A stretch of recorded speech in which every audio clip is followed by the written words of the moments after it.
everyone, welcome back to the channel. Lovely to see you all again. Today we're going to be doing our big cube set review for Dominaria United, which drops in about a week or so at time of recording. There's a ton of cool cards on this set. Strap in everyone, this might be a little long. I have some notes. Alright, let's jump in. Okay, starting off in white we have Anointed Peacekeeper.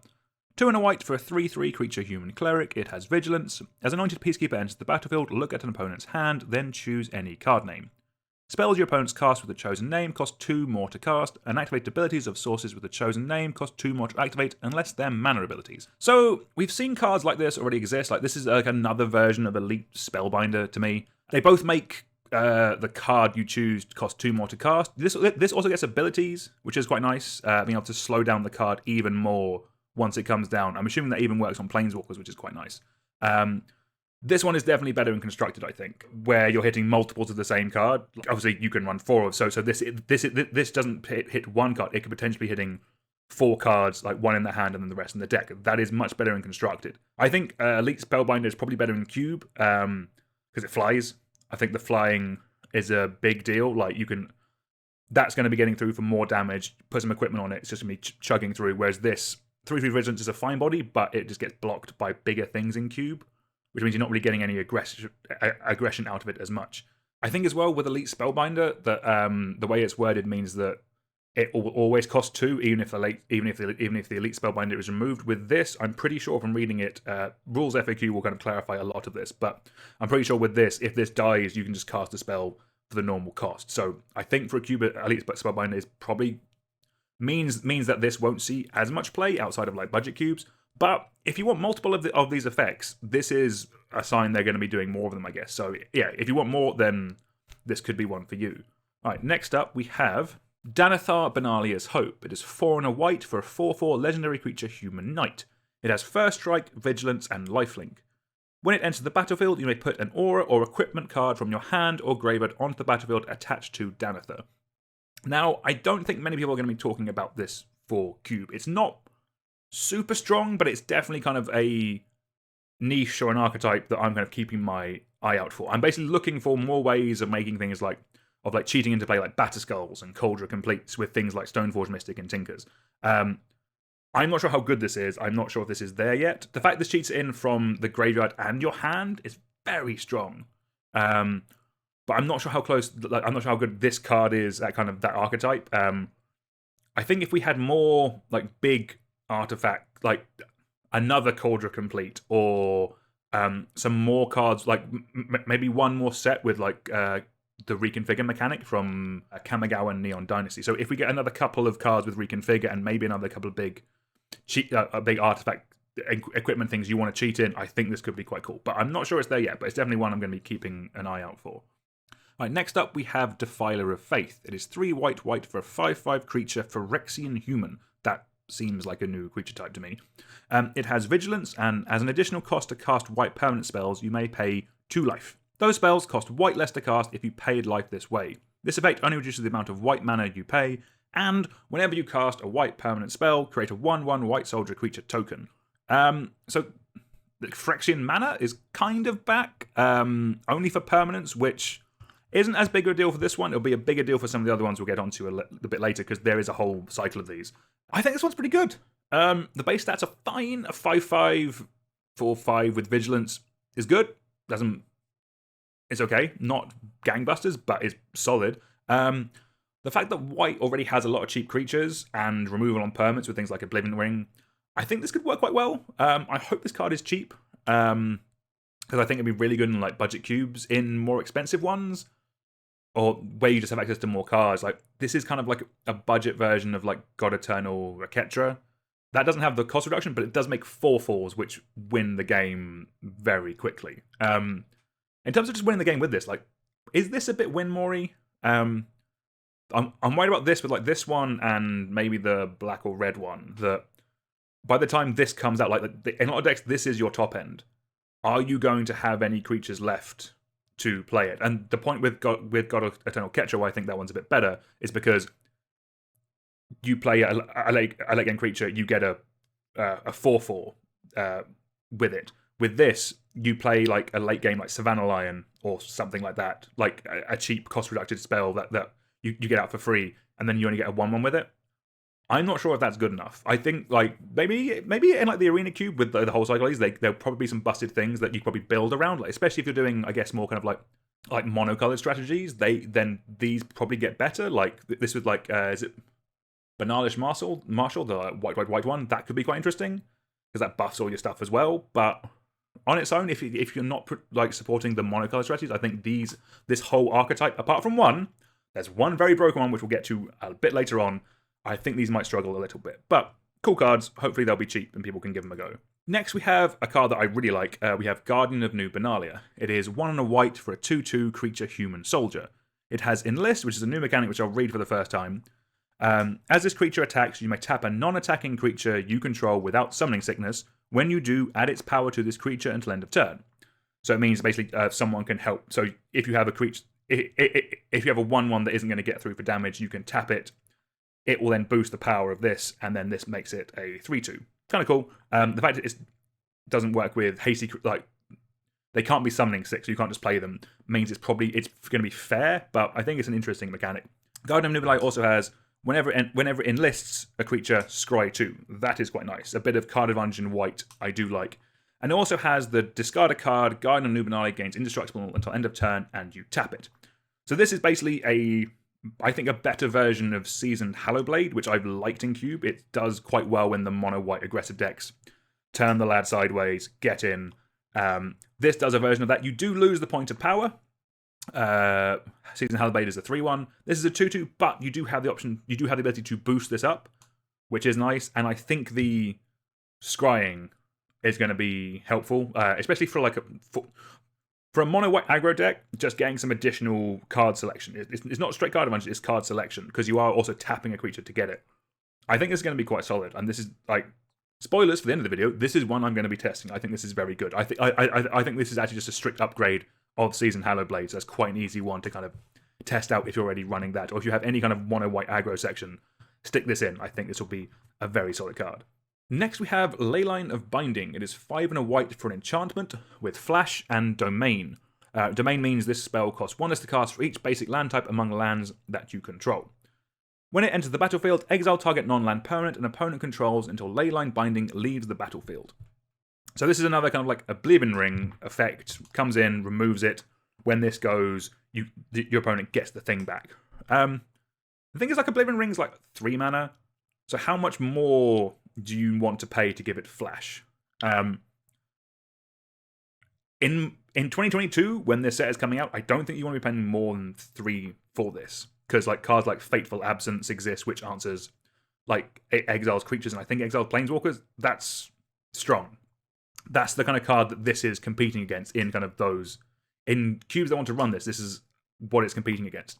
There could be an argument that maybe this is like a signpost in your white section for 4 and 5 color decks being an option, but then even then, do you want to take up one of your white slots to signpost you can splash when you could just run something like an Omnath or something like that? I think this is fine. I think if I'm honest, I don't think it's going to see much play just because there's just better options. Like Sword to Plowshares exist. Like there's so much other more permanent, better options out there. And then also there's plenty of these effects on creatures which also can attack. So I'm not sure this is going to see much play, unfortunately. Going on to one that might see a bit of play, we have Sarah Paragon. It is 2 white for a 3/4 creature angel with flying. Once during each of your turns, you may play a land from your graveyard or cast a permanent spell with mana value 3 or less from your graveyard. If you do, it gains. When this permanent is put into a graveyard from the battlefield, exile it and you gain 2 life. I think this is fine. I think this is good, but not super exciting. It seems very fair. They have definitely playtested this, and the exile clause when the thing you bring back goes was on purpose. This is designed to be fair. This is like a fair Revelark or fair Restoration Angel.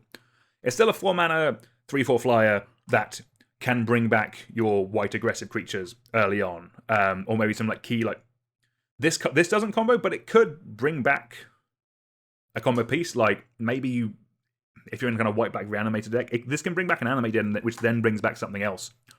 That's interesting. I think it's good. The fact that it's fair means you're not going to see it in like the Mitgo Vintage Cube, maybe in kind of like a unpowered one like mine, it could have a place. But just white 4s is quite. There's a lot of competition. Like this isn't better than like Gideon Ally of Zendikar. I don't think it's better than Restoration Angel. There's an argument it's better than Revelark, but Revelark combos with more, so you're more likely to have more interesting stuff if you have those in your deck. Again, I think it's fine. I don't know. Let me know if you think I'm wrong. Yeah, positive feedback always welcome. Let me know if you think I've misjudged any of these. More than welcome. All right, next up, moving on to blue, we have Aether Channeler. So power creep has finally got Manowar. It is 2 in a blue for a 2/1 human wizard. When it enters the battlefield, choose 1. Create a 1/1 white bird creature token with flying, or return another target non-land permanent to its owner's hand, or draw a card. This is really good in quite a number of decks. Like, if your cube just has tempo, just general tempo, I think this is good because it does so much. It makes you a token. It does the Manowar bounce, which is kind of the main thing. That is the tempo part of it. Or if you need to, it just draws you a card. If you have like any kind of flicker stuff, so either like Azorius flicker or Bant flicker, this goes in that. This is really good. This to me is kind of like the blue Charming Prince from Eldraine. That's been a very solid card just by itself, and in flicker decks it's much better. This reminds me of that. I think this card will just be good.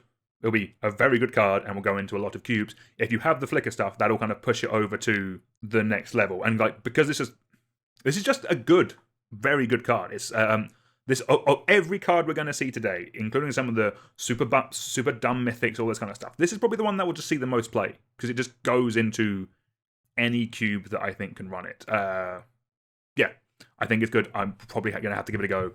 Look forward to giving it a test. I think it'll be strong. Okay, moving on, we have the blue one of the cycle now. We have Defiler of Dreams. It is 3 blue for a 4/3 Phyrexian Sphinx with flying.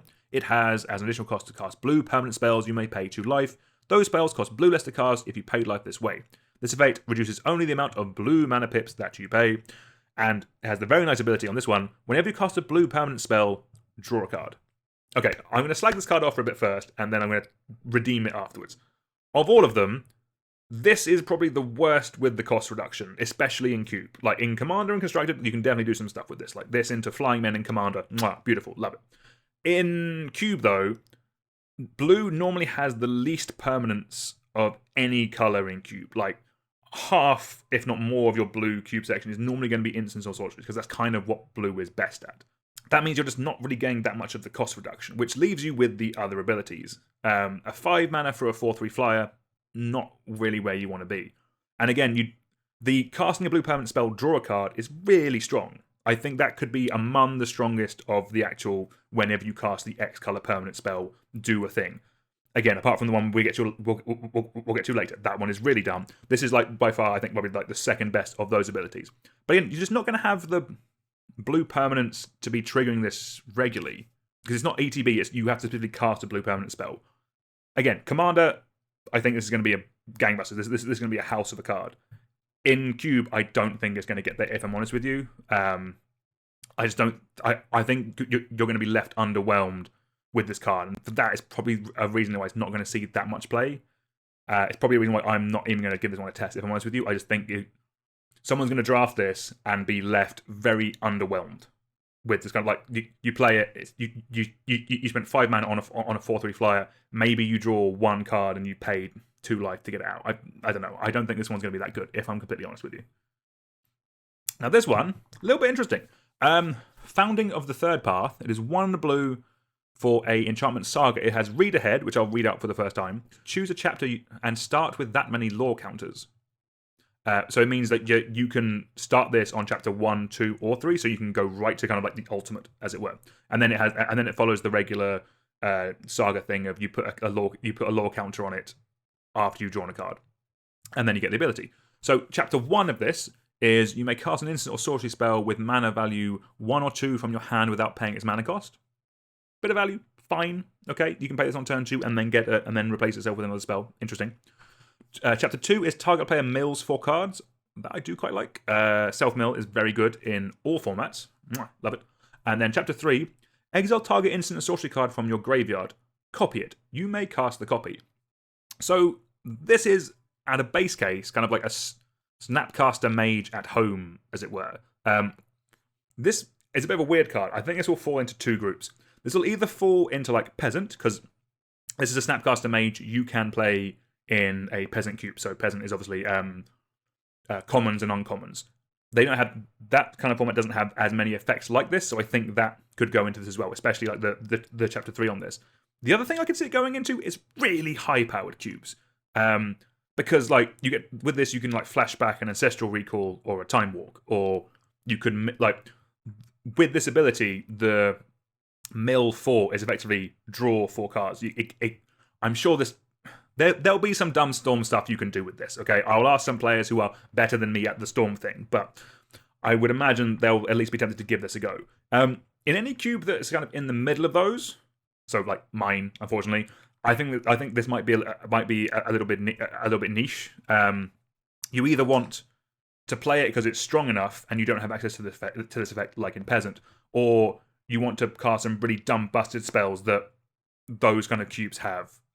Mine is a bit more underpowered. It's vintage like. There's no kind of fast mana or any kind of super broken combo stuff in mine as much. But so kind of anything in the middle, so like a legacy cube or an arena cube, I don't think this is going to be super strong. But the two I've mentioned, I think it'd be quite good in.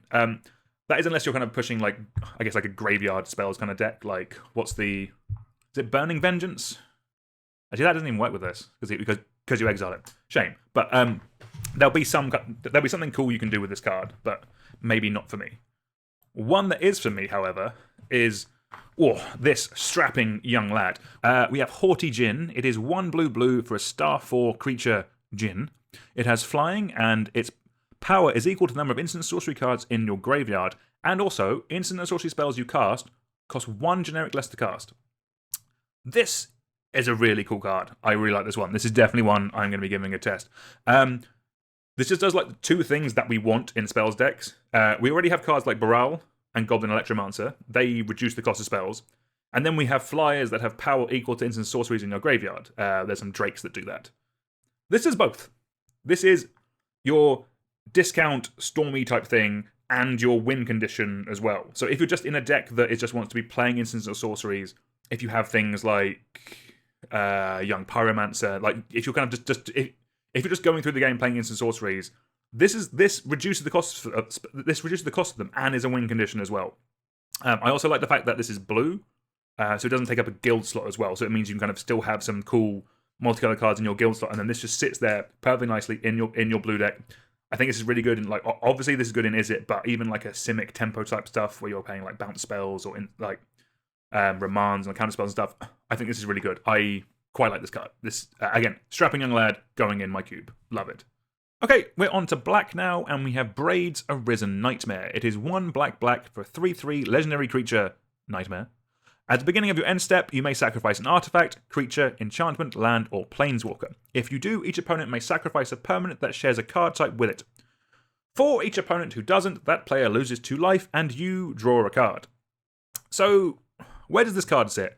I think the first thing that went through a lot of people's minds is like stacks. Is this enough to bring stacks back in cube? For anyone who isn't kind of aware what that means, it's kind of you play cards that kind of make the game miserable, but you come out ahead. So you have things like smokestacks, you have original braids, things that make everyone sacrifice resources. So sacrifice land, sacrifice creatures. The idea is because how you built your deck means that you end up coming out ahead. Like the gist is, if you play this with like a Bitter Blossom, you lose 1 life. They either sack a creature or they lose 2 life, and you still have your creature. This kind of stuff. So it's like a resource management type thing. The biggest question for me with this is this better than other black 3-drops out there? And I'm not 100% sure it is. I'm not sure this is enough to actually bring stacks back, because the fact it's a May ability, so if you sacrifice, your opponent has a choice. If they had to sack something of the same type, which I'm sure is how this card was worded originally, if you could do it where you play this, you sack a land at the end of turn, and then they have to sack a land, that is backbreaking. That is probably too strong for a standard set. That's probably why, or that's why this card says May. So most of the time, what's going to happen is you sack a land or you sack like a token, and they don't do that, and then they lose 2 life, and you draw a card.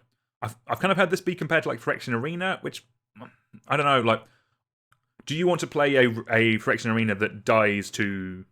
I guess it doesn't actually die to Doomblade, but dies to removal or board wipe or that kind of stuff. I'm not entirely sure. I would like to see more of this. A lot of players in my playgroup like stacks. I like the idea of stacks. It's just not really been strong enough the last couple of years to kind of like for me to bring it back as an archetype in my queue. If they do more like this, or maybe if there's a modern Horizons version, like power level of this, then I think we could bring it in.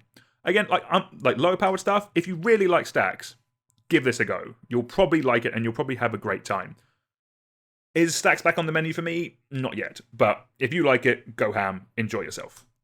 Next up is a card that I am more excited about than I should be. Here we have Cult Conscript. It is a single black mana for a 2/1 creature skeleton warrior.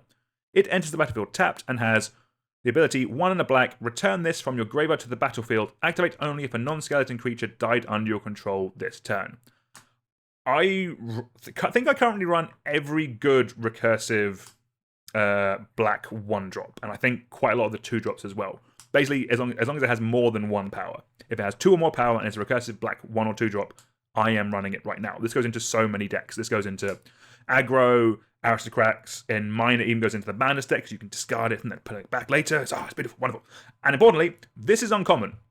This is by far the best uncommon version of this that exists. Like, reassembling skeleton? No. 1 power is useless. This is a 2/1. Most of the ones that come back anyway, the rare ones, can't block. So this coming in tapped doesn't matter. This is great. I really like this card. This is something that peasant players have been calling out for. Print another 6 of these, and then we'll be in a really good place, I think, with that. But this one is going into my cube as it is. Because I don't actually have that many zombies, I kind of noticed in my cube, Gravecrawler doesn't do that much. So in this environment, I think Cult Conscript comes in the place of Gravecrawler. For me, if you have more zombies, then probably Gravecrawler is better because you can do it multiple times per turn. But actually, you can do this multiple times per turn. You can do this multiple times per turn. Interesting. That's quite good. You can just keep pumping mana into this. This card's got way better. I like this. Okay, cool. All right. I'm giving this one a go. I'm a big fan of this. All right, awesome. All right, next we have some more removal spells. We have Cut Down. It is a single black for an instant. Destroy target creature with total power or toughness 5 or less.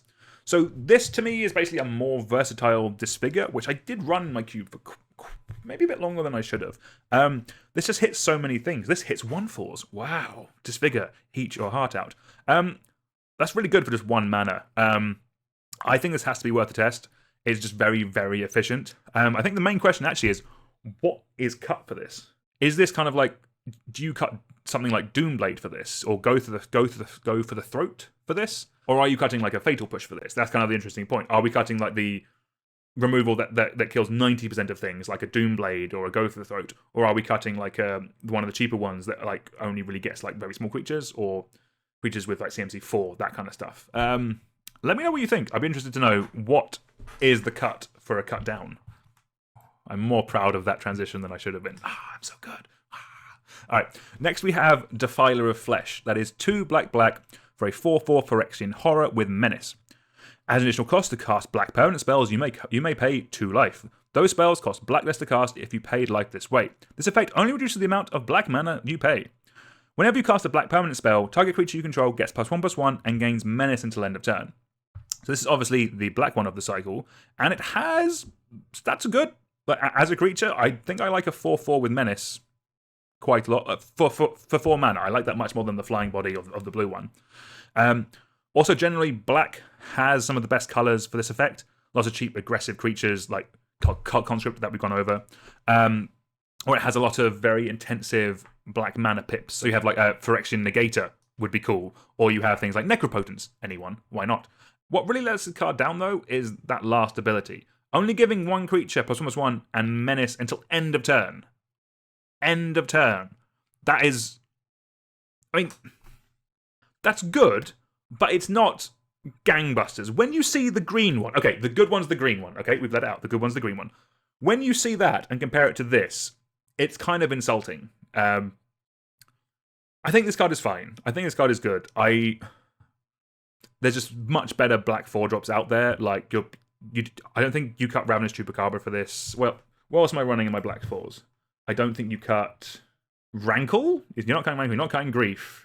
Or Yorgmoth round position. This card is, I don't think, better than those. It's interesting. It's probably more interesting than like than a couple of those. There could be an argument to cutting Ravenous Chupacabra for this because this is more interesting. But again, like with all these cards, I think you generally need the monocolor strategy to work. So if you're forcing like mono black aggro, this could be a good top end. Even then, I think you want Rankle more. Maybe I'm not sure. Yeah, I'm not blown away by this one. Again, we'll get to the green one. Spoilers. We'll get to the green one, and then you'll see why I'm annoyed at this card. Okay? Right. Next up, we have Evolved Sleeper. This is a single black mana for a 1/1 creature human, but not for long. It has the activate ability, pay a black, Evolved Sleeper becomes a human cleric with base power and toughness 2/2. It has 1 black. If Evolved Sleeper is a cleric, put a death touch counter on it, and it becomes a Phyrexian human cleric with base power and toughness 3/3. It then has the ability 1 black. If Evolved Sleeper is a Phyrexian, put a +1 counter on it, then you draw a card and you lose 1 life. So this is the black version of Figure of Destiny. Ending up with a 4/4 with death touch that draws you a card. It's quite good. I do like this. I'm pretty sure with that ability, you can just keep, if you have 3 mana spare, you can just keep paying that mana, put another counter on it when it's already a Phyrexian, and keep drawing cards. That's quite a solid late game like engine, basically. Like, you're buffing your threat, you're drawing a card, hopefully drawing into another cheap aggressive creature that you can kind of play down and keep it swinging with. If you're supporting black aggro, this is definitely more interesting than a card like Carnophage. Carnophage's great, no hate here, love Carnophage, but this is definitely more interesting. Yeah, if you're running mono black, I think this is a great shout. Give it a go. I think this will be fun. Outside of that, I'm not sure what else it goes into. If there's some infinite black mana combos out there that I'm not super aware of, this would in theory draw your. Oh, but you lose a life. Okay, well, but it's still card draw. It's good. Yeah, give it a go. Give it a go. I think this one's fun. If I was playing mono black aggro, I'd definitely give this a go. Next up, we have the card a lot of people are talking about, Sheoldred the Apocalypse. It is 2 black for a legendary creature, Phyrexian Praetor, which is a 4/5. It has Death Touch, and whenever you draw a card, you gain 2 life. Whenever an opponent draws a card, you lose 2 life. This is a lot of card for just 4 mana. A 4/5 Death Touch is going to be incredibly annoying. You are blocking for days with this card. This does feel a bit like a Dimir card for me. I kind of want to stick it in a deck. Like, it's a very good, fair card like it. Like, I don't think this would be... If this showed up in most power level cubes, I don't think people would be arguing with it. Just in terms of power level by the raw card. It's the synergy side of things, which is where it might fall down a little bit. Because I kind of want to stick this in a deck with, like, Windfall or Commit to Memory. Kind of basically, like, either, like, draw 7s or shuffling things. So you're really taking advantage of that whenever an opponent draws a card, lose 2 life. Like, you're kind of getting rid of their hand, that kind of stuff, and you're refilling it. The one problem is that those decks already exist in Cube, especially some of the higher powered ones that run Windfall, Time Twister, Commit to Memory. But those decks already run things like Hull Breacher and like Notion Thief and Leovold, Emissary of Trest, which do the opposite of what Sheoldred wants to do. Those give you the cards and not give your opponents the cards. Sheoldred wants them to have the cards, so it doesn't really go with that. That's kind of what I mean about the... I'm not sure where this... I don't know what strategy this goes into yet. I mean, it could just go into black good stuff. Like black mid-range. If that's a thing in a cube, like Golgari mid-range, this seems great. Like, if you're kind of like in a mid-rangey power cube, where it's just like good stuff style cube, I think this would be really strong. I'm interested. Like, I don't know what space this fits into. Maybe that's me being a bit stupid. I'm not sure. Let me know what deck you think this really works in. Because again, my first thought was like the Windfall, Time Twister, commit to Memory style decks, but it doesn't work with the other cards that are already in there, as I've said. So that's kind of where I think the sticking point is. Like maybe it stacks. Maybe this is like the card draw attacking angle that Stacks doesn't super have. Like kind of Stacks is mainly kind of like land denial, creature denial, that kind of stuff. Like removing permanents. If this is like hurting them when they draw cards as well, you're hitting them on another angle, and it is a 4/5 Death Touch that can just win a game by itself. So maybe in those kind of strategies, maybe this is what Stacks needed this whole time. A big 4/5 with Death Touch. Hooray! Right. Okay, moving on. We have the Raven Man. It is 1 black for a 2/1 legendary creature human wizard. At the beginning of each end step, if a player discarded a card this turn, create a 1/1 black bird creature token with flying, and this creature can't block. For 3 and a black, you can tap to activate it, and each opponent discards a card, which you can only activate as a sorcery. I quite like this card, actually. It's a little kind of control value engine that makes you bodies. Flying bodies too. That's nothing to shout at. I think this is quite solid. Yeah, you can either then start chipping in with the black flyers, or you can aristocrat them to drain out an opponent with like a blood artist. I hope this card is like super cheap so that anyone can just, like, if they want to play this card, can give it a go, because I think this is cool. It's a take on the Ophiomancer effect. We're kind of getting a couple of these. I think there was like one like Jadir Nephilim something, maybe. That name sounds nothing like what it probably is. It's on screen now anyway. We've been going to be getting like versions of Ophiomancer that aren't as good as Ophiomancer, but are cheaper, and people can get a hold of them, and does other interesting things. The discard ability on this, I think, is interesting. So if you like this card, give it a go. I think it could be fun. Okay, moving on to red, we have Defiler of Instinct. It is 2 red for a 4/4 Phyrexian Kavu. It has first strike and has an additional cost to cast red permanent spells. You may pay 2 life. Those spells cost red less to cast if you paid life this way. This effect reduces only the amount of red mana that you pay. Whenever you cast a red permanent spell, Defiler of Instinct deals 1 damage to any target. Right, so we're straight into red with the red Defiler. I'm going to be greedy, and I wanted this to have haste. If this has haste, I think there's a slam dunk in quite a lot of cubes. I think it's good. I still think it's solid. But that haste would tip it over the edge. Like, I would be jamming this into so many things. Like, my cube specifically, if this had haste. Again, the pinging part of this, I think, is actually really good. Like, again, red has a lot of good creatures, a lot of cheap creatures that cost single red pips or 1 and a red that you can kind of get multiple out with this effect. You don't care about your life total in red, so that's a bonus. And the fact it's kind of just chipping stuff away, I think, is really good. If you can follow this up with a couple of hasty creatures, I think you're going to be in a very strong place. But again, it's kind of my issue with this whole cycle is that I think by the time that to get the most out of them, you're probably already ahead. Like, I'm not sure this brings you back. Like, if this had haste, this had haste. The first strike is nice. It's not nothing, but the haste would be a little better. I think this kind of similar. This struggles a little bit in a way similar to the white one, in that you're probably going to have played out a vast majority of your creatures by the time this comes out. It does do interesting stuff with kind of like the sulfuric vortex math and stuff, because it just means that you, like, even if they have blockers, you can get this down and then start playing creatures. That is actually quite nice. I'm only just thinking about that. That is actually quite nice. That ways that red decks can win without having to attack. So say a defense gets a board already on. This could push you over the edge, I think. Maybe I'm talking myself into testing this, actually. Maybe I'm talking myself into playing this. What do I have in red 4s right now? Right, so right now we have Anger, a weird red 4, I will admit. Hazaret, Hellrider, and Pia and Kiran Nalar. Maybe we can cut a 5-drop. Not sure.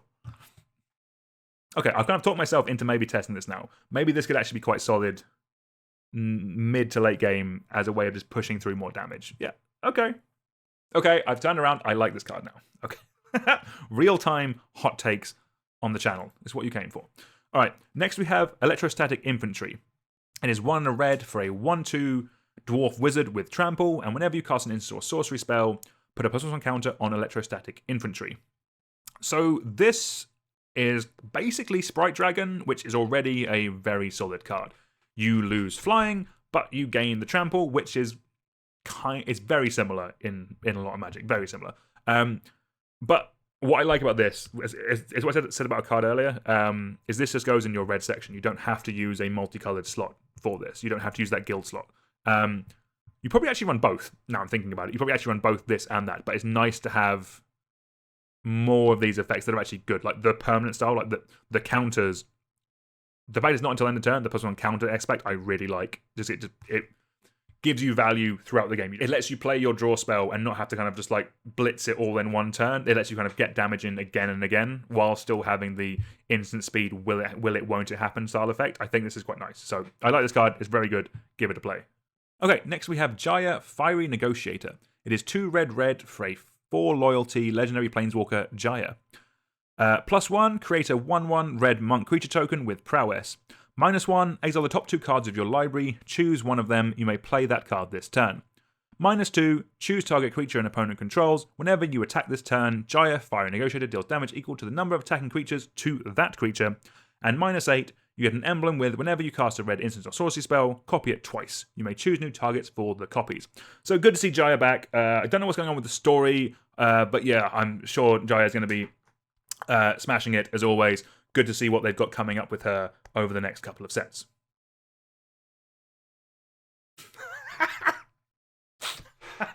I am so funny. Yeah, this is good. I like this card. I kind of learnt a while ago that planeswalkers with 4 abilities generally tend to be pretty strong, and these are all solid abilities. I'm actually probably just stupidly the biggest fan of the +1. The monks have prowess. That's really good. I really like that. You can just get through so much damage with those. You just keep making, like, you make the chump blocker. If it survived, you can then just keep playing the rest of your hand out, smack through with those. It's really solid. You have the card selection with the -1, which I think is good. Tangent. I'm interested somehow in like the playing cards from Exile Matters cards. I know it's a commander deck now. Cards on the screen here that commander recently with it. I tempted to see if there's kind of a way you could go with that in Cube. But anyway, that's my segue out of the way. You have the -2, which is a good bit of removal. It works. Like again, it works with your tokens and your other red aggressive creatures. And then you get an emblem which probably wins you the game. If you're embleming that, copy it twice. Lightning bolt. Lightning bolt, lightning bolt. That's good. Yeah. Yeah. I'm not sure what else to say. It's good. Play it. If you open one at pre-release, sick. You'll hopefully win those games if you see it. And in Cube, hopefully you win those games too. Yeah, I'll be giving this a test. Just good. There isn't too much more to say about it, I'm afraid. All right. Next up, we have Radha's Firebrand. It is 1 red for a 3/1 human warrior. Whenever it attacks, target creature defending player controls with power less than it can't block this turn. And it has a domain ability, 5 and a red. Radha's Firebrand gets +2/+2 until end of turn. This ability costs 1 less to cast for each basic land type among lands you control. Activate only once each turn.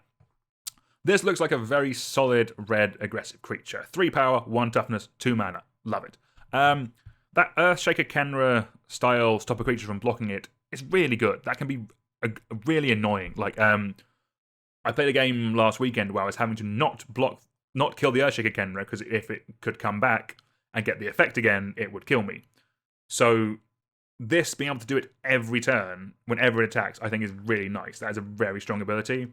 I'm not sure how often the domain ability will come up, if I'm honest with you. You can only activate it once, but it's also 6 mana, 5 if you're in mono red. Why are you playing Boros aggro? I don't know. Yeah, this isn't a card that a 4 or 5 color deck wants in Cube, if I'm honest with you. I think the more important word, so if you just ignore that bottom ability, just ignore it a little bit. The more important part is that this is a warrior. So that if you're running Najeela, the Blade Blossom, in your kind of like Rabble Master style slot, then this goes up in terms of being playable because it is another warrior. It adds to that count, gives you more tokens. I think this is quite good. I do run Najeela, so I will probably be giving this a test in my 2-drop slot. There will be a generic 2 power or a generic 2-drop that I can try with this and give it a go. All right, moving on is a card I felt I had to mention at least a little bit. Rosner, Heir of Ofrogath. I definitely pronounced that correctly. It is a red mana for a 0/1 legendary creature, Kobold Warrior. It has Battle Cry, which means whenever this creature attacks, each other attacking creature gets +1/+0 until end of turn. It also has Heroic, which means whenever you cast a spell that targets this, create a 0/1 red Kobold creature token named Kobolds of Kerald Keep. They made the token of these as well, which is awesome. So the question is, do you really, really want another copy of Signal Pest in your cube that doesn't have any protection when it attacks? If you do, if you're going wide with your red section, or maybe if you're going wide with your red section, or kind of like you're doing any token stuff in Boros, this could be quite interesting. If you're also doing like the Feather the Redeemed Boros instant and sorcery, target, get them back, do it again, that kind of deck, then this definitely has a place in that, and I think that could be interesting. Outside of that, I'm not sure where this card goes. I wanted to mention it because got to give the Kobold a little bit of love. Why not? Alright, next up we have Shivan Devastator. It is X and a red for a 0/0 creature dragon hydra. It has flying, haste, and Shivan Devastator enters the battlefield with X +1 counters on it. This is fine. It's good. It's good. It's fine. Like, again, this is like a limited bomb. Again, this is the card you want to open at pre-release. It's that, but that's kind of as high as I think it goes in terms of power level. It does scale nicely with the game, obviously, because it's X. And it has the flying and haste that a big, dumb dragon needs. Where it starts falling down is like it doesn't go into like your sneak attack deck, your reanimate deck. You can't cheat this into play because it would just be a 0/0 and would die. And just compare this card on screen here to a card like Thundermaw Hellkite. Where do we land on them? If this ends up being, if Shivan Devastator ends up being really cheap, like 50p or 50 cents or 50. No, it's cents in Europe too. Cool, awesome. If it's if it's half of what your local currency is, I think this would be a good option for budget cubes. As a very solid red end topper. The only other place I could see this, actually, I wrote this down. It's in my notes and everything. If you have any infinite mana combos in your cube and you don't have a fireball effect, this is a slightly more fun way of winning the game. Like this and channel is kind of funny, but then do you want your win con that you've channeled into dying to Doomblade and stuff? I don't know. It's funny, but I don't think that part is good. Yeah, if this card's cheap and you have a budget cube, give it a go. It'll be a perfectly solid card. But as soon as you start wanting to do stuff like slightly more dumb stuff with it, like cheating into play, this does fall down a little bit. Unfortunately. Otherwise, cool card. Alright, next up we have Squead, Dubious Monarch. It is 2 and a red for a 2/2 legendary creature, Goblin Noble. Yes, my lad. That's a promotion and a half. It has haste, and whenever Squead, Dubious Monarch attacks, create a 1/1 red Goblin creature token that is tapped and attacking. You may cast Squead, Dubious Monarch from your graveyard by paying 3 and a red, and exiling 4 other cards from your graveyard rather than paying its mana cost. Now, this is a magic card. This is what I wanted to see. Like the Rabblemaster effects are fantastic. Like the Goblin comes in, army in a can, awesome series of cards. This is probably, to me anyway, the third best Rabblemaster type of card. And it's also the only one that with haste, which means it does get in that damage very quickly. I think it goes Rabblemaster, Najeela, then it's either this or Krenko, Tin Street, Kingpin. That kind of level. I know someone smarter than me definitely would have done the maths, but this comes in, does 3 damage first turn, 4 damage, then 5. That's good. Like, I'm fine with the damage being top end with these style of cards because you're red aggro most of the time if you're playing this. You're red aggro. You want to be getting the damage through as quickly as possible. The other types of deck this obviously goes into is like aristocrats, because again, that's why I love the Rabblemaster cards, because they go in the aggressive, but also they have play in the token decks because they make the tokens that you can then sack to like Blood Artist and drain them out and that kind of stuff. This also has the pseudo escape ability, which is awesome. Like the 3 and a red exiling 4 of the cards. That is escape. That's escape 3 and a red exile 4. Like that is escape. On this card, I think it's perfect. Squead always has to wait to keep coming back, and they've actually made it work. This is the most. I can't say this is the best Squead because there is the other one that has a load of combo potential, but in most cubes, this is awesome. I highly recommend. Give this a go. One of my favorite cards in the set. Love it. Okay, so anticipation building. We've now got to the green defiler. Okay, remember all the other ones when I read this card to you. This is 3 green for a 6/6 with trample. Good. Okay. As an initial cost to cast green permanent spells, you may pay 2 life. Those spells cost green less to cast if you paid life this way. This effect reduces only the amount of green mana that you pay. Whenever you cast a green permanent spell, put a +1/+1 counter on each creature you control. Compare that to all of the other ones. This is so much better. This is obscenely dumb. Especially like in green as well. In green, where you have so many single pip mana dorks. Start growing your whole team. Like, even if you're in a token deck, you will have mana dorks in that. You can play out your tokens, and then any creature you draw later on in the game can win you the game with this card. I mean, this also wins a game. It's a 5 mana 6/6 with trample with all of the other abilities. Like, this is by far, in my opinion, in my humble opinion, I think the best of the cycle. Like, this is also probably the best in Commander as well, because obviously it's the green one. It has to be the best one. Of all of them, this is the one that gets everything is right. It is undercosted for its power level. It has a relevant keyword in trample. It's in the color that is probably joint most likely to take advantage of those pips because in cube especially, because cube runs a lot of cheap one mana creatures that you can get out with this, and then the ability at the bottom ability is by far the best one because of all of them it wins you the game the quickest. A lot of them just like are value, like the card draw one is nice, that kind of stuff. Like, ooh, I drew a card. This puts a counter on everything. This is fantastic. What were they thinking? This is the other card, like this and the Shivan Devastator. These are the two you want to open at pre-release. You have to win your pre-release if you open these. No pressure. No pressure, everyone. I'm now going to open one and lose everything, but, you know, why not? Okay, next, down to a bit more of a regular power level now. We have Lanawar Lone Speaker. It is 1 and a green for a 1/3 creature elf druid. It has tap, add 1 mana of any color. It also has tap. Target land you control becomes a 3/3 elemental creature with haste until end of turn. It's still a land, activate only as a sorcery.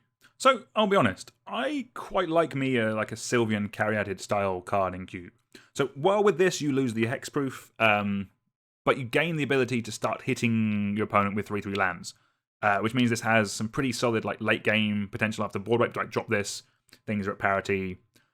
I think it's solid. I don't think it's fine. It's good. I don't think it's as good as like Paradise Druid either, which may mean it has some issues. And generally with my 2-drop ramp, I like to kind of theme him a little bit, like Werebear anyone. But no, this is good. This is fine. We'll get onto some other cards in a little bit that kind of want to play around with the creatures with the lands becoming creatures. If that's more of a thing, then I think this card has a place. If that's a way you're going in your cube, then this definitely has more of a place then. But as it is, it's fine. Again, budget environment, love it. It's still a great way of doing the fixing, which keeps it in green, which is kind of where I like it to be. But all good. All right, next up, we have Quirion Beastcaller. It is 1 and a green for a 2/2 creature Dryad Warrior. Whenever you cast a creature spell, put a +1/+1 counter on Quirion Beastcaller. When this dies, distribute X +1/+1 counters among any number of target creatures you control, where X is the number of +1/+1 counters on Quirion Beastcaller. I actually really like this card. I'm a big fan of like Miracle Grow style strategies. That's the kind of cards that kind of sit there and grow as you actually just continue playing Magic. So like you have like your Mana Gorger Hydra, which like grows for everyone's spells. You have your Deep Root Champions, which grow for instant and sorceries. You have your Vine Lasher Kudzu for lands. But what is green mainly known for? It's playing creatures, and this looks perfect for that kind of build, or for any kind of like green aggro or mid-rangey style of deck. The fact that the counters move over when it dies is a really big upside, as it basically needs 2 removal spells to get rid of like all the power and toughness that you've accumulated. I don't like. I'm thinking of testing this in my cube, and I don't actually have a +1/+1 counter style of strategy in there. If you do, then this is very good. Like this with like any of the token doublers, or sorry, the counter doublers. This gets big very, very quickly. If you have any of that stuff in like your Selesnya section or your Golgari section, any of the +1/+1 counter stuff, I think give this a go. I think it's going to be a very strong card. I would like this to be good. I'm going to try it in mine, and we'll see how it goes. But yeah, I like this card. This one's solid. Okay, the next card has got a little bit lost on the way to the Golgari section, and it's Tear Asunder. It is 1 and a green for an instant with kicker of 1 and a black. Exile target artifact or enchantment. If this spell was kicked, exile target non-land permanent instead. So yeah, this could very well be a Golgari card. 2 green-black, exile target non-land permanent is very playable, if I'm honest with you. Like, we play Vraska's Contempt. That is a solid Magic card. This, having the mode of being just 2 mana to exile an artifact or enchantment, is good. Like, there are some very broken artifacts and enchantments in Cube. Like, Survival of the Fittest is in mine. That card is a house. It does need answers.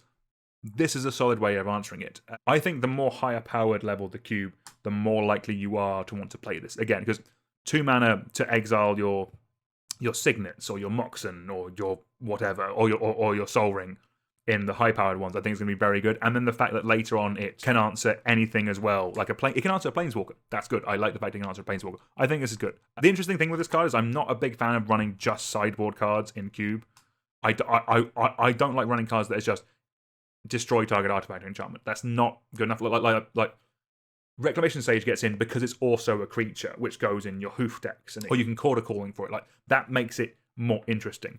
The fact that this is a kind of sideboard card, but it has the option of being just a playable removal spell means it's interesting.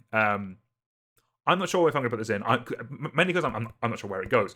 I won't put this in my Golgari section. If this goes in my cube under the list, it would definitely be a green card to save space and mean I can run more beautiful Golgari cards because Golgari massive. Love it. All right. Meow. Meow. 1 second. Meow. Meow. Oh. Hello. Sorry. Right, goodbye. Goodbye. She wanted feeding. She wanted feeding. Okay, all right, back on this. Next up, we have the World spell. It is 5 green for another enchantment saga. It also has read ahead, so you can skip ahead to some of the later chapters. Chapter 1 and 2 are look at the top 7 cards of your library. You may reveal a non-saga permanent card from among them and put that into your hand. Put the rest on your bottom of your library in a random order. Then chapter 3 is where things start popping off. Put up to 2 non-saga permanent cards from your hand onto the battlefield. So you're kind of wanting to ramp this out, and you're basically winning with that third saga stage. I'm kind of hoping this is a budget version of Tooth and Nail, because that card's got a little bit pricey. I think it's like 20 quid now, something like that. This is definitely slower, but it can lead to some blowout turns.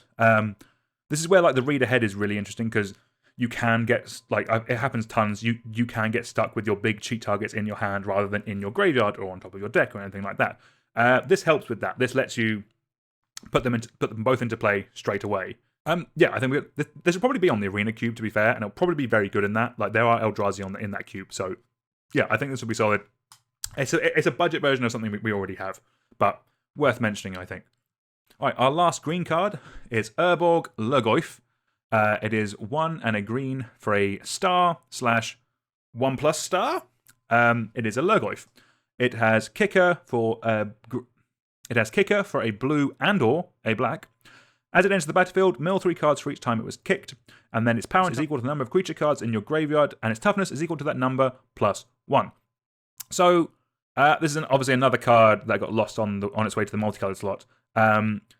If you're going down the spider spawning self-mill number of creatures in graveyard route, then this is a good shout. Like if spider spawning is in your cube and it's good, then you should play this card. It's a card I really want to play. Unfortunately, spider spawning is not there in my power level of cube. Unfortunately, I'm jamming this in every commander deck. I've got like 8 of the buggers at this point that do basically the same thing.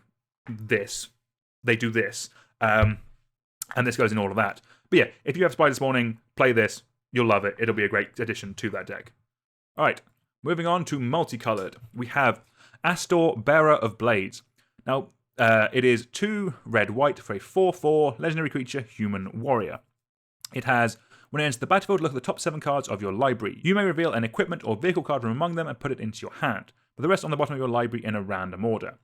Equipment you control has Equip 1, and vehicles you control have Crew 1.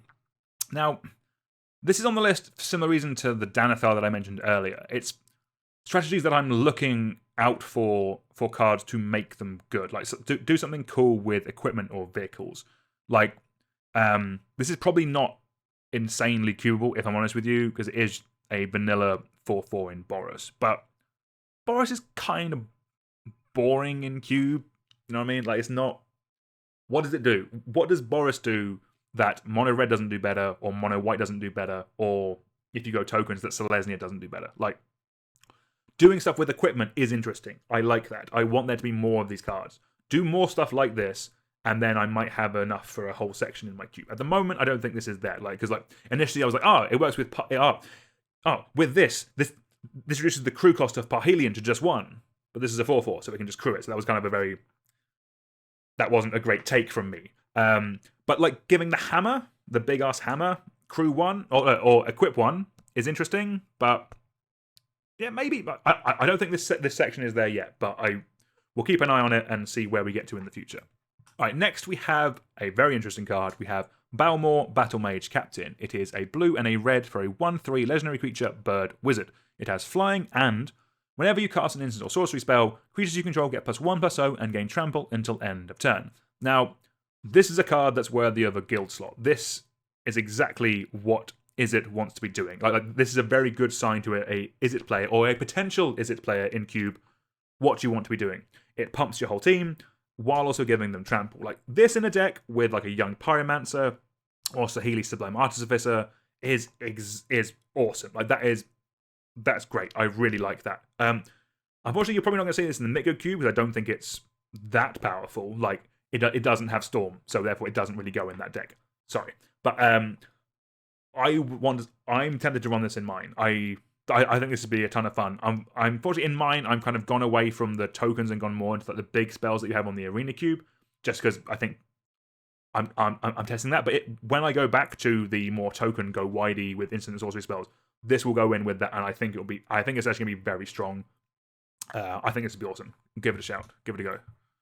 Next we have Elas Ilkor, Sadistic Pilgrim. It is a white and a black for a 2/2 legendary creature, Phyrexian Core Cleric with Death Touch. It has, whenever another creature enters the battlefield under your control, you gain 1 life. Whenever another creature you control dies, each opponent loses 1 life. So, this card is good. I like this card, but it is in a little bit of a weird spot. This is solid in an aristocrat deck. Obviously, it's basically as good as Zulabor Cutthroat. It's a better card because it has Death Touch, but then it's 2 colors, which makes it more difficult to cast and also takes up the guild slot, which isn't fantastic. If your cube has aristocrats and also like a life gain solstice strategy, then I think this is really good. I think to play this card over some of the other stuff that already exists, you're kind of wanting both of those. That will exist. There will be people who have cubes who have aristocrats in one section and life gain solstices in like another wedge in their cube. That kind of versatility makes this card very good for that. I don't even call it niche. Like life gain and aristocrats. Those are 2 big strategies that we'll see a lot of play in a lot of cubes. If you have those, this is a great card for you, I think. Next up, we have one that I think is a little weird. We have Urtai Resurrected. It is 2 blue-black for a 3/2 legendary creature, Phyrexian Human Wizard. It has flash, and when it enters the battlefield, choose up to 1. Counter target spell, activate ability, or triggered ability, its controller draws a card.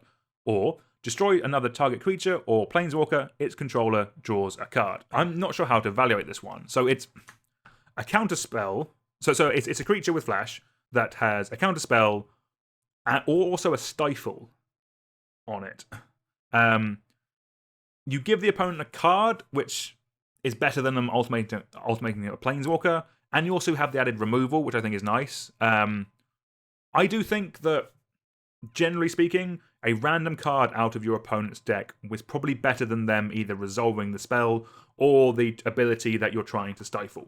At that point, does it work out just being a 1-for-1 because they're replacing the card that they were playing and you get this, but you know what you're getting and they're getting a random card, so like they could just be like, if there's probably like a 30-40% chance they just draw a land rather than the awesome spell that they were playing, which in that place is quite good. There's obviously going to be the downside of the one time you do this, you counter their kind of good thing, and then they draw something even better and are able to play it, but you still have a 3/2 that can block, so not bad.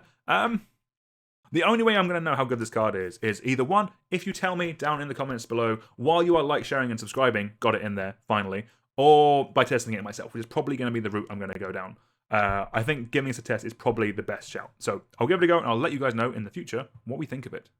Okay, next up we have King Darion the 48th, which I definitely didn't just Google. It is 1 green and a white for a 2/3 legendary creature, Human Soldier. It has other creatures you control get +1/+1. It has an activated ability, 3 green-white, put a +1 counter on King Darion and create a 1/1 white soldier creature token. It has another ability where you sacrifice King Darion. Creature tokens you control gain hexproof and indestructible until end of turn. This seems actually quite solid. If you're running kind of any kind of token matters in your Selesnya section, I think this is quite good. The buff is just really nice. Just a 3-mana 2/3 that buffs your whole team is pretty solid, if I'm honest with you. You also have the ability to protect your tokens from a board wipe or any kind of targeted removal. If you sack this, I think it's quite nice. If you're activating the ability to pay 5 mana and put a counter on it and make a 1/1, things aren't going well though. But I think you can just generally kind of ignore that ability. Like a fine mana sink, but as you know, it's a bad mana sink. If it was counter on, like, I want to counter on all of my creatures if I'm paying 5 mana for it, if I'm honest with you. Especially with two different colors of mana and 3 as well. Like, that's a bit expensive. Because also, this isn't really a deck that kind of like holds up mana. You're generally tapping out to play more tokens or play more creatures and swinging.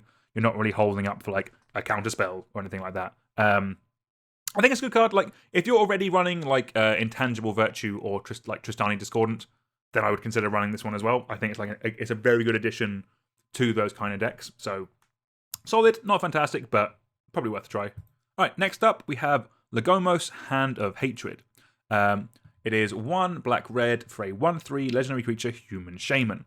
It has, at the beginning of combat on your turn, create a 2/1 red elemental creature token with trample and haste, sacrifice it at the beginning of the next end step. It also has tap, search your library for a card, put it into your hand, then shuffle. Activate only if 5 or more creatures have died this turn. So you are playing this mainly for that top ability. The bottom one is very unlikely to happen, if I'm honest with you. So with this card, you basically get to throw 2/1s at your opponent every turn. And then when they die, either in combat or to a sack trigger, or I don't know, to its own sack trigger, which is nice, you ping them with like a Blood Artist or a Drain effect. That's quite good. That's why you're playing this card, if I'm honest with you. You're paying 3 mana for a 1/3, which makes 2/1 every turn, that just throws them at your opponent. The tutor effect, I don't think you're ever going to get off. 5 creatures dying in a turn is very difficult. Like, there could be combats where that happened, but your opponent would just not block rather than give you like the best card in your deck, I think. Especially as you can't activate this in response to a board wipe because the creatures won't have died at that point. So I think this card's solid, but know if you're playing this, you are playing it for that top ability. The Live the Dream bottom one is probably not going to come up in Cube. Like Commander, hell yeah, you're going to do this quite regularly, I would reckon. Or you could build to that state quite easily in Commander. In Cube, in 1-on-1, I don't think so, if I'm honest with you. All right, next up we have Tatyova, Steward of Tides. It is green, and a blue for a 3/3 legendary creature, Merfolk Druid. It has land creatures you control have flying. And whenever a land enters the battlefield under your control, if you control 7 or more lands, up to 1 target land becomes a 3/3 elemental creature with haste. It's still a land. Okay, I have a hot take on this one. Go with me. This is kind of the Simic Valakut. Okay, going on this. You play a land, and you hit an opponent for 3 damage with your flying land. That is kind of Valakut. When I've seen it before, lands decks are mainly based in like Gruul, if I'm honest. But this and a card we've already mentioned, and another card we'll get into in a minute, could move it over into being like in like Sultai, which I do like because I like doing things in Sultai.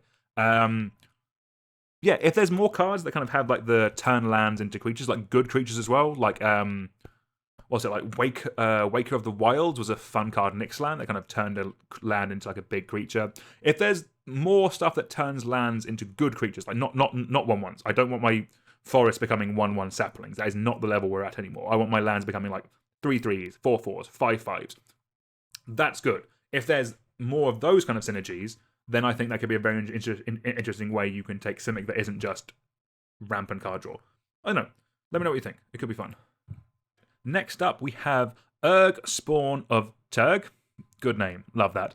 It is black, and a green for a star 5 legendary creature, Frog Beast.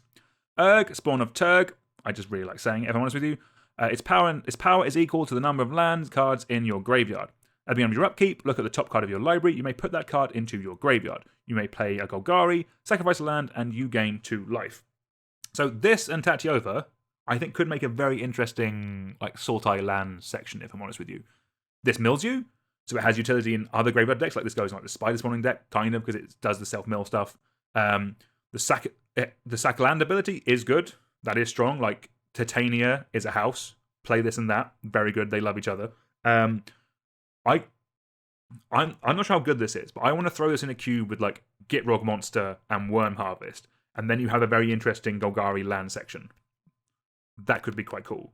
If anyone's done that, do let me know how it went, because I'd be interested. That sounds like a ton of fun. Outside of that, I'm not sure where it kind of lands, but you can be a bit more specific with your gold cards, because that's kind of it's to lead your drafters into a certain archetype. So you can be a bit more specific with them, which is kind of what this card is. But it seems fun. Someone will have lived the dream, and I want to hear about it. So crack on with that. Okay, we're moving on to colorless now, and we have Golden Argosy. It is 4 generic mana for a 3/6 legendary artifact vehicle.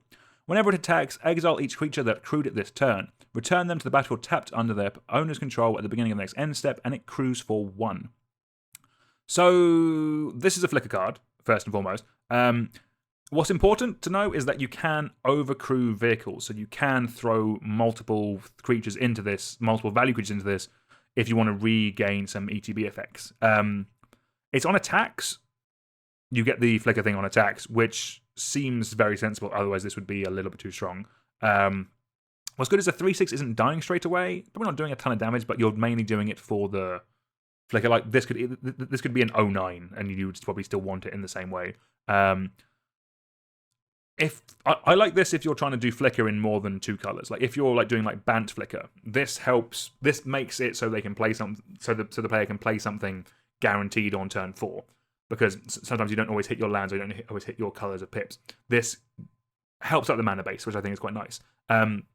If you're going in Azorius Flicker, worth a try, but it might not be as strong in that one, because you can just play cards like Brago and Vents, and you can go a bit deeper on them. Whereas if you're going the 3-color one, it needs a bit more support like this, I think. But, all good. I think it's a fun card. Like, I know a couple of Commander players who are going to jam this card into a lot of things, and they'll probably have a lot of fun with it too, as they should. All right. Cracking on, we have a card that I'm not excited by this, if I'm honest with you. It's 4 generic mana for Karn, Living Legacy. It is a legendary Planeswalker Karn that comes in with a starting loyalty of 4. It has a +1, create a tapped Power Stone token, which is an artifact. With tap, add a generic. This mana can't be spent to cast non-artifact spells. It has a -1, pay any amount of mana, look at that many cards on the top of your library, then put one of those cards into your hand, and the rest on the bottom of your library in a random order. It has a -7, which is you get an emblem with tap an untapped artifact you control. This emblem deals 1 damage to any target. I'm going out on a limb, and I'm willing to be roasted in the comments, but I do not think this card is very good. I am very willing to be proven wrong.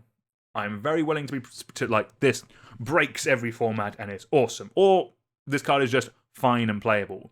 I'm happy to be surprised with that. This just seems so slow. It's 4 mana to create a tapped treasure. Okay, good. I play Questing Beast. Yeah. You can't. I don't think in Cube you can take turn 4 off to do this.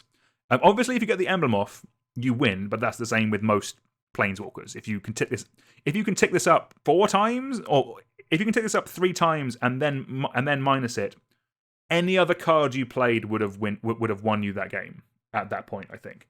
Yeah, and the minus as well. You have to spend mana on it. You have to spend mana to draw yourself some cards with your Planeswalker, which means if you're that desperate to dig, you're probably not going to have any mana left to do the things you want to do with when you cast it. Like, I just don't think this card is great. Good with Doubling Season, yeah. Good with Doubling Season, like a lot of Planeswalkers.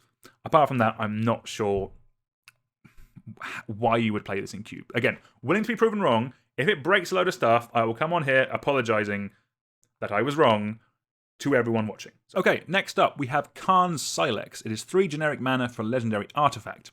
It enters the battlefield tapped.